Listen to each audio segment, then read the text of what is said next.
Today's article is called Multicultural Experiences Decrease Prejudice. Why does a multicultural experience decrease prejudice? By Art Markman, PhD.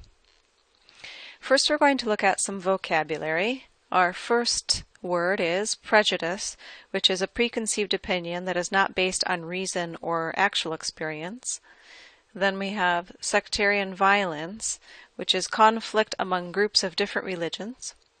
Disguised as is to pretend to be something or someone else. A worshiper is a person who is praying in a faith tradition. And substance is content or meaning. Pervasive means everywhere. Manipulated is to make someone think or act the way you want by tricking them. Stereotypically is a general belief of how someone or a group of people acts, but it may or may not be true. The opinion is based on facts. And prior to means before.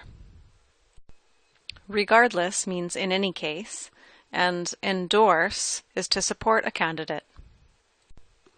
The need for closure is how long it takes someone to feel like they can be finished with something.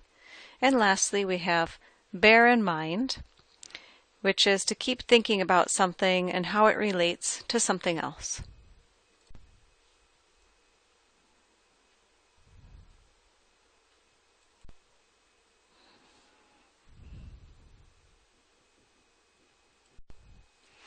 Now I'm going to read through the article so you can listen. Multicultural experiences decrease prejudice. Why does a multicultural experience decrease prejudice? By Art Markman, PhD.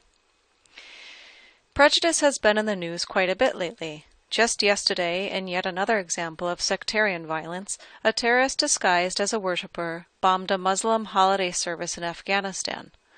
Last night, Republican political strategist and advisor John Sununu suggested that former Secretary of State Colin Powell endorsed Barack Obama for president only because of race and not because of the substance of his policies. Because prejudice is so pervasive, there has been a lot of interest in understanding factors that might reduce it. A fascinating paper by Karmit Tadmore, Yingyi Hong, Melody Chow, Fan Ru-Chin-Pawen, and Wei Wang in the November 2012 issue of the Journal of Personality and Social Psychology suggests that having a multicultural experience can decrease prejudice. For example, in one study, Caucasian American college students participated in a study in which they were going to have to evaluate resumes of 6 job applicants. The resumes were constructed so that 2 of the resumes were much higher quality than the other 4. The names on the resumes were manipulated so that half of them had stereotypically white names and half had stereotypically black names.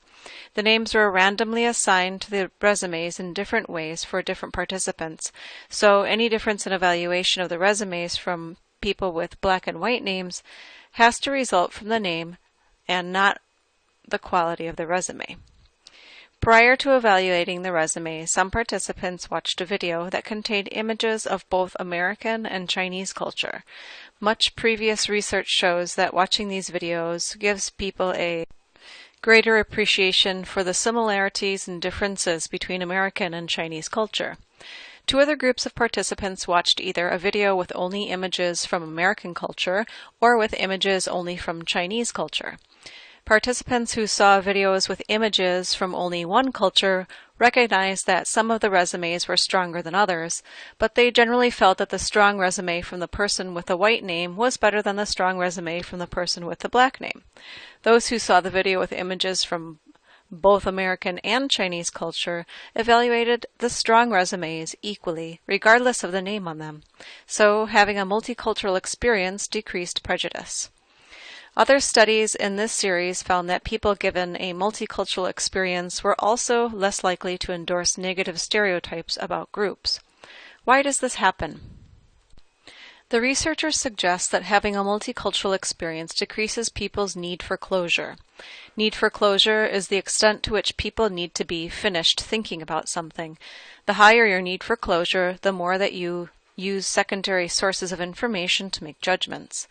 So when you are high in need for closure, you might focus more on a person's race rather than the quality of his or her resume when making a hiring decision. To demonstrate this possibility, the researchers found that people given a multicultural experience, like watching a video with both American and Chinese images, decrease their ratings on a scale designed to measure need for closure relative to those who saw images from only one culture. Furthermore, these measured differences in need for closure were a good statistical explanation for the differences in prejudice found between groups. This set of studies is yet another demonstration of the positive effects of having multicultural experience. The more that you bear in mind the variety of cultures that exist in this world, the better able you are to focus on factors that really matter when making a decision, rather than using secondary characteristics like a person's race. Thank you for listening.